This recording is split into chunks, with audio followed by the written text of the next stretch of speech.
This video is going to be part 2 of bowl turning basics. In part 1, we talked about blank selection.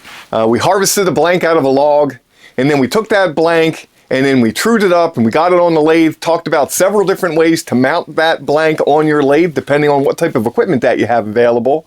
And then we turned the bowl, or rough turned the bowl out of that blank, and then we put it away to dry. In this video, we're going to talk about 2 different things. Instead of rough turning a bowl, we're going to take a bowl blank that I have here on the lathe, right? And we're going to turn it to final thickness right off the bat. And then we're going to put that away, let it dry, and we'll talk about that. And the second part that we're going to discuss is going to be taking that rough turn bowl from part 1, remounting it on the lathe, and then turning it for that second and final turning. So let's turn a bowl. Here you can see I have a bowl blank on the lathe, and I already have the outside turned, and we're ready to start hollowing out the inside. And if you remember from part 1, we got this far and I said you had a decision to make. We had to decide whether or not to leave it thick and make it a twice turn bowl and then put that thick turned bowl away to dry, okay? Or if we were going to make it a once turned bowl. Well, this time I'm going to take this blank and I'm going to make this a once turned bowl. The process is going to be basically the same.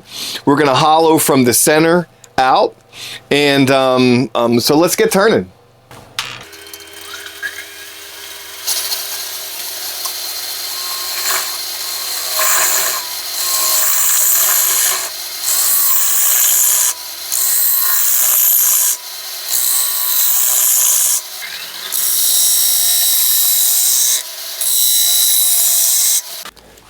So you can see the process is basically the same as the twice turn bowl or turning the roughed out blank, except now we're just taking this outside wall thickness and we're going to just make it thinner. Okay, so my wall thickness I'm going for about 1/4 inch, but I'm going to leave the rim a little bit thicker and then undercut it. That's just easier to pick up the bowl. It just gives you something, a better feel in your hand. So before I get this bowl hollowed out too deep, I'm going to address the rim. I'm going to shape the rim a little bit, and then I'm going to work on this this lip and undercut this and try to get me down to about a 1/4 inch wall thickness. And as I hollow this out, I'm going to want to work on that wall thickness so I don't have to come back up to the rim and make another pass. As I get deeper into the bowl, and if I come back out to the rim and do anything other than a super light cut, the bowl's going to have a tendency to vibrate, and I'm not going to want that. So I'm going to just kind of keep this at a 1/4 inch thickness and check it as I go down.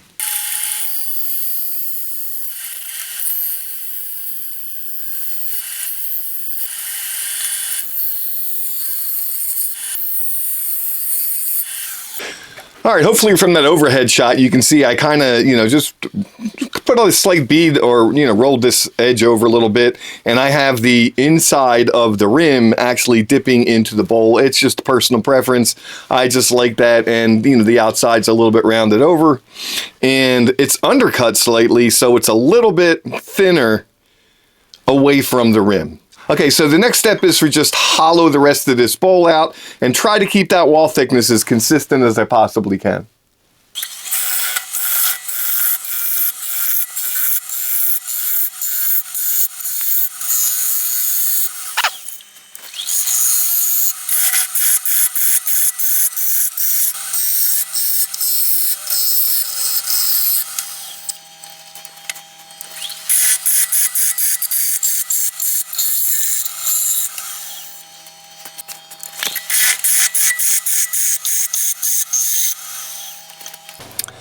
Okay, so there you can see it's I got this about as deep as I can get it with my 40/40 gouge, and the wall thickness is fairly consistent. It's a little bit thicker here. It gets down to about 1/4 inch, and it's about 1/4 inch through to this step. And so now I'm going to have to use the bowl bottom gouge to clear out the rest of this wood.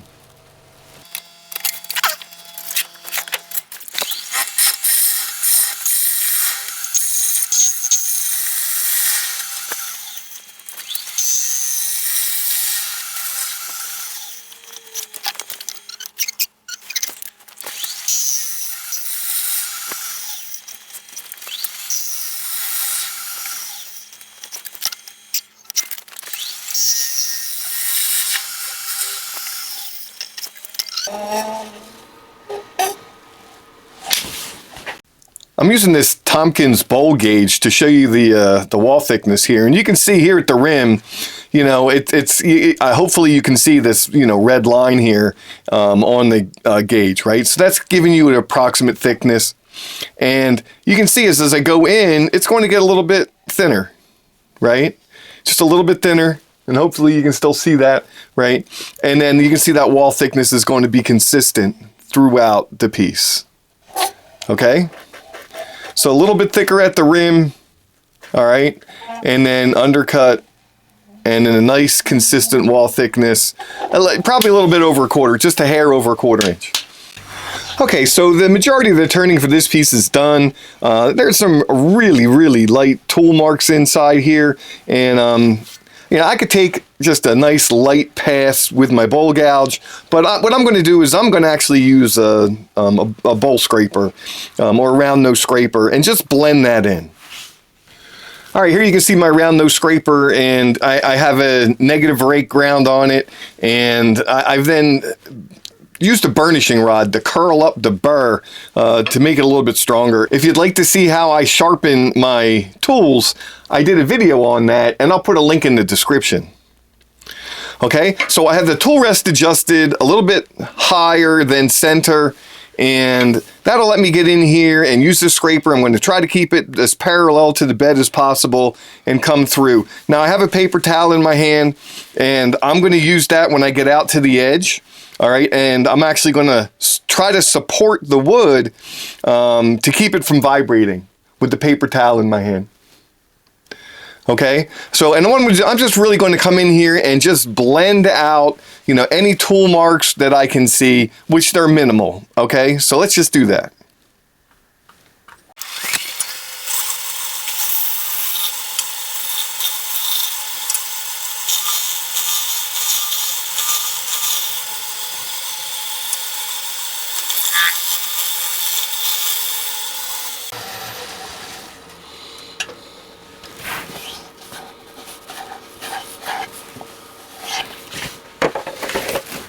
Okay, so that's all done, and you can see the way I have this scraper sharpened, I'm really getting these really, really fine, fluffy shavings, and that's exactly what you're going to want. So check out that video if you want to see how I sharpen my scraper.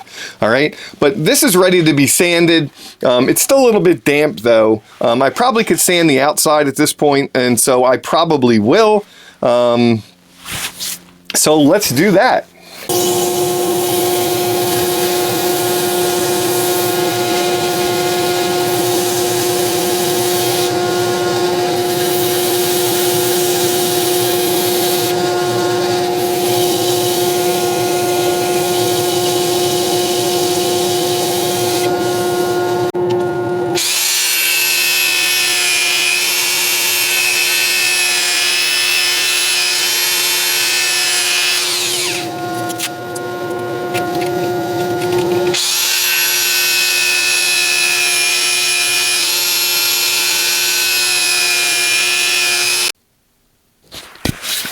So there we have our Sycamore once turned bowl.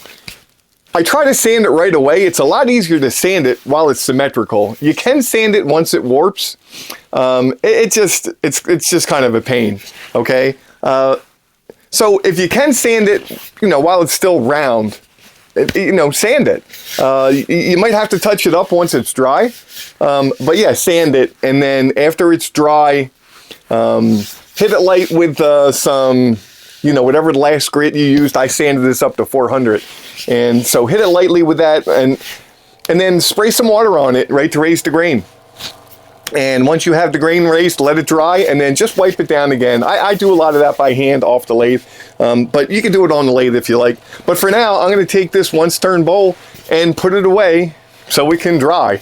The nice thing about the once turned bowls is they dry a lot quicker. This will probably be dry in about a week or two. Whereas that the twice turned bowl, the roughed out blank, is going to take, you know, 3, 4, 5 months to dry. Now I'm not going to wait that long since, you know, I need to use it for the video. But let's take a look at that once turned or that roughed out bowl blank. Okay, so here's our roughed out bowl blank that we made in part 1, and let's throw it on the old food scale and see how much weight it's lost. I know it's only been a couple of weeks, but let's just check it out.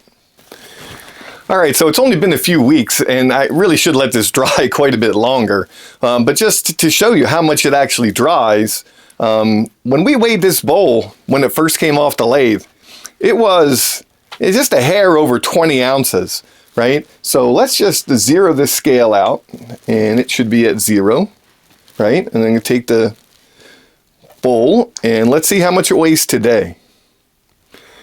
Okay, so we're just a hair over 17 ounces. Okay, so it's lost 3 ounces of water in just a few weeks, and that's insane. All right, here you can see I put the roughed out bowl in the chuck, and I just put it in here temporarily just so we can look to see how much it's warped in just a few weeks. Okay, you can see it's warped pretty significantly. It's no longer round.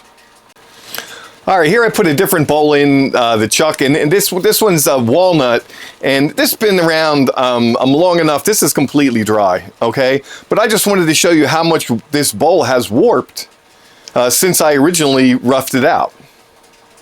You can see that our roughed out bowl blank is warped, and we're gonna have to get this back on the lathe to turn it down to its final dimension. So we're gonna have to remount it on the tenon. And the tenon is going to need to be true so we can hollow out the inside. We don't want it wobbling on the chuck because it's just dangerous. So I know 2 different ways to get this tenon reshaped. So let's look at the first one. So for this first method, you can see I have a piece of scrap wood here mounted on my chuck, and it's a piece of cherry, and I just have the outside shaped roughly like the inside of our once turned bowl. And then I'm going to take a shelf material, and this is going to give us a little bit of cushion plus a little bit of extra grip. And then I'm going to take our bowl blank, and I'm just going to put it over that shelf material, kind of like, sandwiched in there. And you can see here is the center point, and I highlighted this with a black Sharpie so you could see it on the video. But here is the alignment dimple that we did in video number 1. And that little alignment dimple, I'm going to have the point of my live center fit right into that alignment dimple, and that should keep this bowl on the lathe as close to dead center as it's going to get. Okay, so I can just tighten up the tailstock. Okay, and now this is ready to go. Now I can just move my tool rest into place. I can now reshape the tenon. Okay, I can reshape the shoulder because all that's going to have warped, all right? And then I'll be able to shape the outside of the bowl. This is a 100% perfectly fine method to do this. It's just not what I like to do. So let's look at a second method or an alternative to this, and it's generally what I do for most of my bowls. For this second method, here you can see I have our blank, and it's mounted in the chuck using the tenon that's warped, okay? So we're not going to want to turn the whole bowl that way, but for this part, we should be okay. And what I'm going to do is I'm going to take my bidan, and I probably could just use a skew. I'd accomplish the same thing, all right? And I am going to basically cut a recess on the inside of the bowl. Now I'm going to have to turn this inside away anyway, all right? But when I cut the recess, then I'll be able to flip this bowl around and mount the chuck on that recess, and once again have unimpeded access to the outside of the bowl.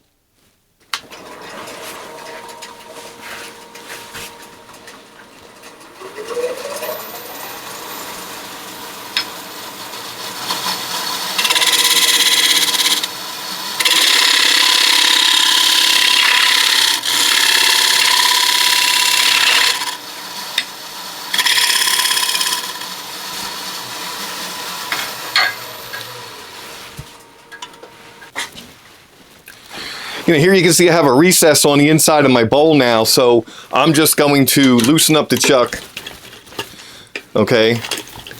And then I'm going to just turn my blank around, all right? And I'm going to set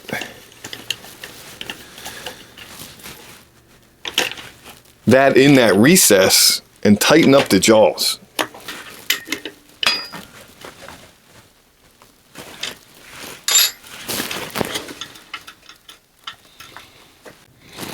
Now that I have this securely mounted on my chuck, in that recess, I have full access to the outside of this blank, and I'll be able to true up the tenon and turn all the warp away from the outside of the bowl.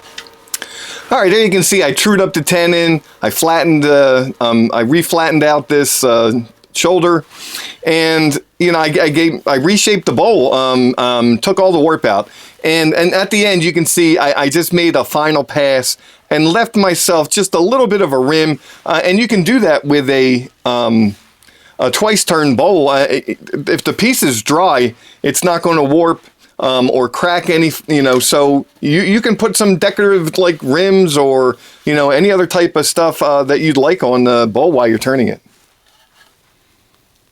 Okay, so now this outside is done and I have a nice fresh trued up tenon. I'm going to take this off the chuck and then turn it around and then hollow out the inside.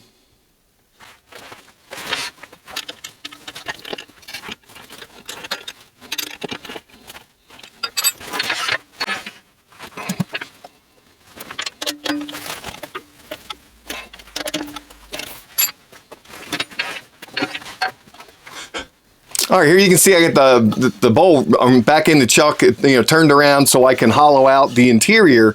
And, you know, you saw me bring the tailstock up and put some pressure before I tightened up the chuck jaws. That's just a good practice.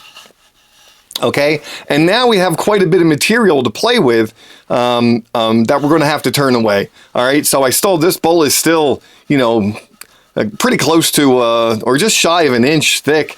For the majority of it, and we're going to turn that all away, and I'm going to go for, you know, the majority of the bowl is going to be about a 1/4 inch thick, and yeah, let's turn it.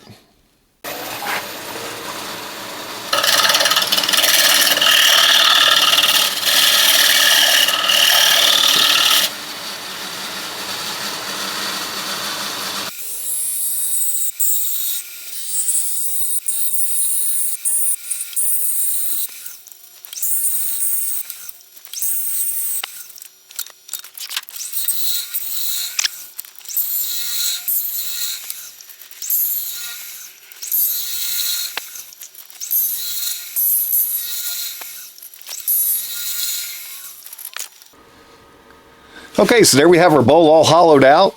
I don't know if it's visible on the video or not, but there's some rings here, and it's really burnishing marks from the gouge. And we talked about in the first video, you know, if you draw a line from the point to the heel. Now I've ground away a lot of the heel on my gouge, but because that basically forms a straight line, the heel of the gouge is kind of pushing into the wood, you know, while you're making that interior cut. And since it's not rounded, and I've ground the heel away to minimize that, but it still leaves some burnishing marks on there. So I'm going to just touch it with the scraper and try to get most of that out, and the rest of it should just stand out no problem.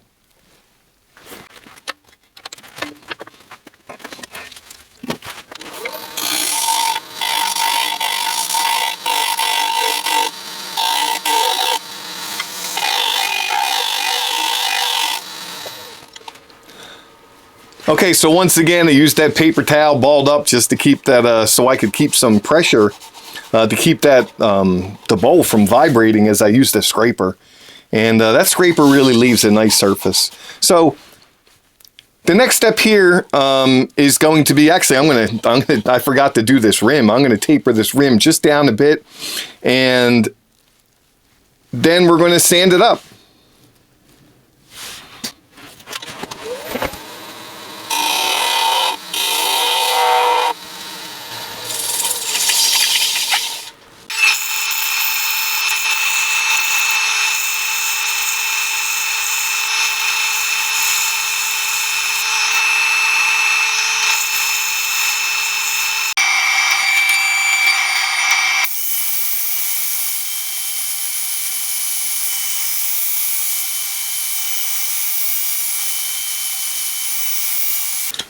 So I sanded that, you know, inside and out.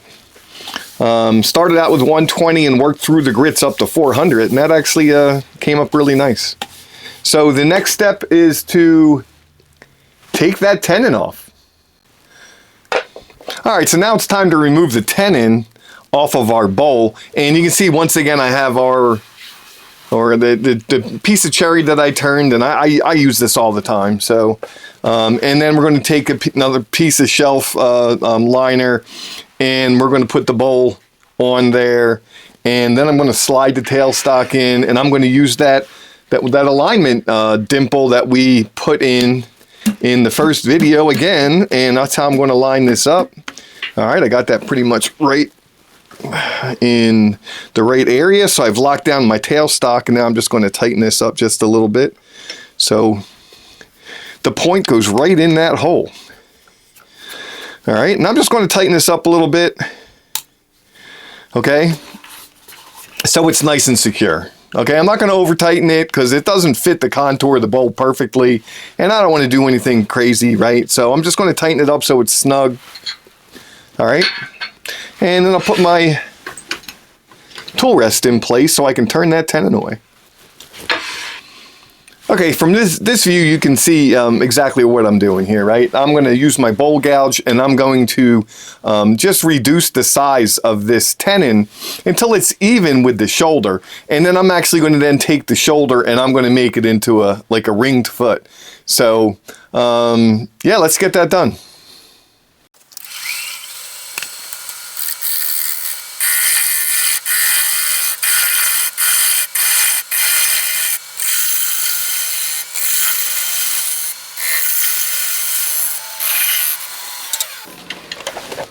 Okay, there you can see I basically reduced that down and then cut it so it's concave, right?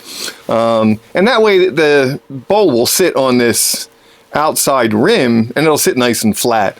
But I want a nice little ringed foot, so I'm going to use a skew and that I have sharpened as a scraper, and I'm just going to create a little ringed foot.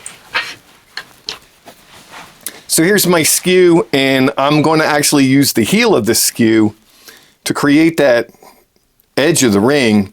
And since this is already concave, I'm just going to lower this wood here so it's kind of even with the base of this little stub that we're going to have to remove.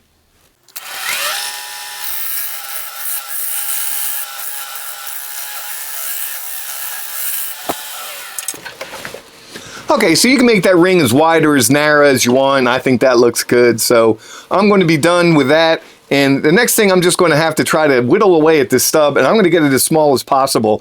And then I'm actually going to then, you can either sand it off, but I'm going to whittle it off with a spoon carving knife.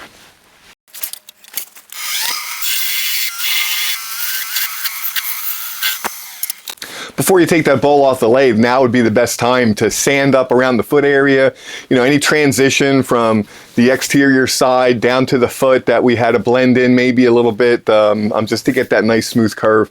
And you know, that foot area itself, you want to sand as much of that as you can while it's still on the lathe. And then once that nub is removed, then you can sand that little area there. I usually do it by hand, but you could do, you know, use your drill press or put a little sanding disc on your lathe or whatever. It'll all work out the same. Okay, so, but what if it was a once turn bowl and it's warped? You know, how's that all going to work out? So let's take a look at this bowl I have on the lathe right now.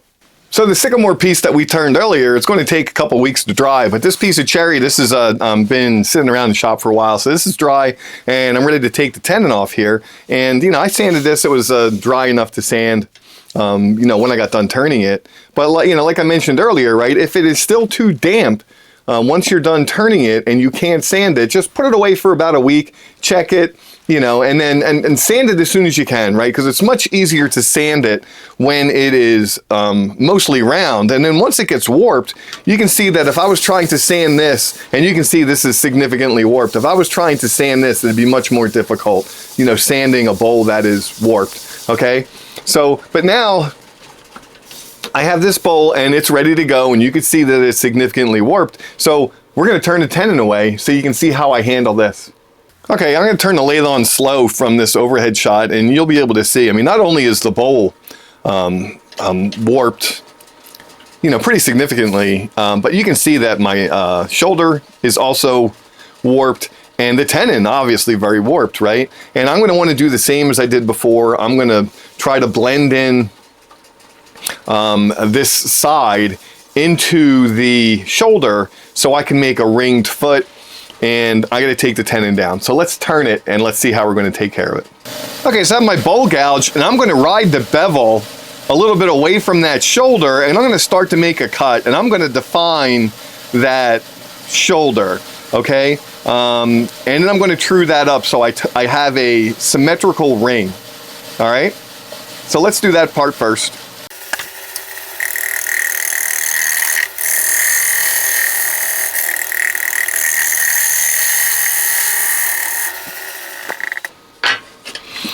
Okay, you can see there I kind of worked on that, and I'm going to have to actually take some of this down a little bit further, right? So I have this blended in now into the sides, and now I'll be able to sand this, and then this will blend right into the sidewall, all right? And I'll start, you know, sanding this the same, you know, 120 through the grits, but I have two different little steps here. I have one for what I just turned, and I have one because the shoulder had warped, and I need that to be one complete ring. So I'm going to attack that just a slight different way so I know that I have a complete ring around there.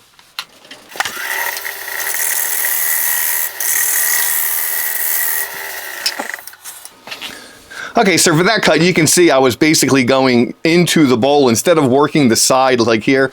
You know, I was actually taking the gouge, and I have rotated it so the flute is pointing at the bowl, and I am just nibbled away a little bit until I had a consistent, and I still need a little bit. I got a little bit of a step here, so I'll take another pass. But then I'll have my ring. Okay, and then I'll be able to reduce the tenon, you know, down to the same level, and then just pretty much form that foot just like I did for the once turn bowl.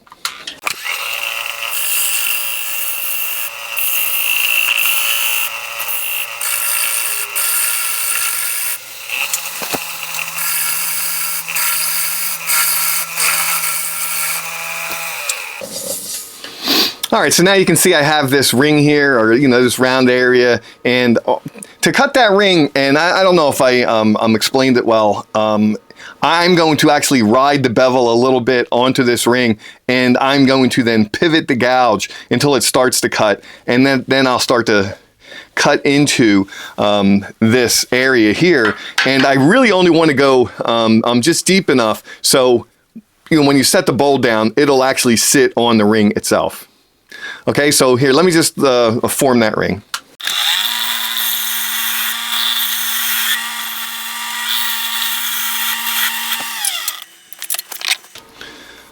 Okay, and just like the last time, I'm going to use the heel of my skew to do the inside corner of that ring, and then I'll just use the flat of the skew, and you know, obviously this, you know, sharpened like a scraper here, and I'll try to blend all this in.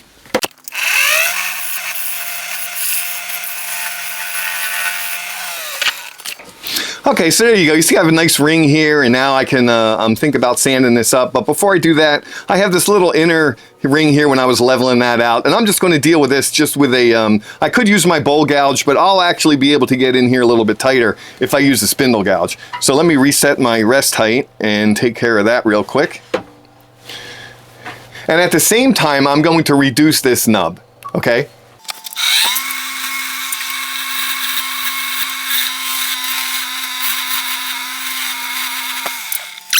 Okay, with that all done, and just like on the other bowl, and I know I didn't show it on the once turn bowl, but now would be the time to sand this all up and get this all blended in smooth, okay? And so I'm going to do that real quick, and then we'll be done.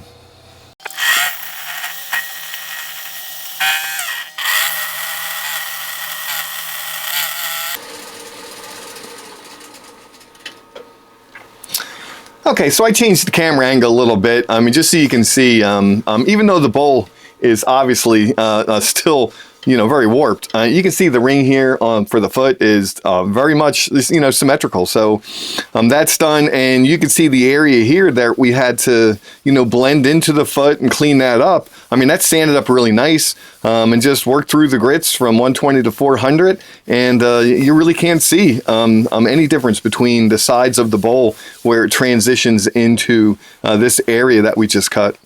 So, yeah, so now we'll be able to take this off the lathe and trim away that little nub and sand up that little, just touch up that little area right there. I chose to put a ring here for the foot, but I mean, you could just opt to just cut this concave. What you want is you just want a raised area here, or the outer edge of what will be the foot. And like I said, it doesn't have to be a little ringed raised type foot. It can just be this area cut concave, but we want the bowl to sit flat on the table, right? So you do not have to make a ring, but I opted to show you how I do that because I tend to put these rings on every bowl that I make. All right, so there we have it, right? We got the once turned bowl from Sycamore, right? And it's going to go back in its bag to dry, right? So it's turned to final dimensions right from the start, goes back in the bag, and once it's dry, I'm going to turn the tenon away, right? It also gives me something to hold on to for now, right? So let me put that down, all right? And then we have our twice turned bowl, right? So we turned this one a few weeks ago, and I know I should have let it completely dry, but, for the video, going to have to use a little bit of poetic license, right? So, but yeah, so we pulled it out of its bag, put it back on the lathe, and then turned it, right, to its final dimension, right? And if this had properly dried, taken the right time for it to, it wouldn't warp anymore. Now it's probably going to warp a little bit since it wasn't completely dry. But this is really thin. I mean, this is less than 1/4 inch through its thickness, so it's very light. So, but yeah, so there we go. Got a nice little rim on it, and I got a little ring foot on the bottom, and yeah, it turned out really nice. So if you have any questions or anything, I'll be in the chat, or you can ask one of the other guys. I'm sure everybody here will be able to help you out with your bowl turning. So thanks for watching.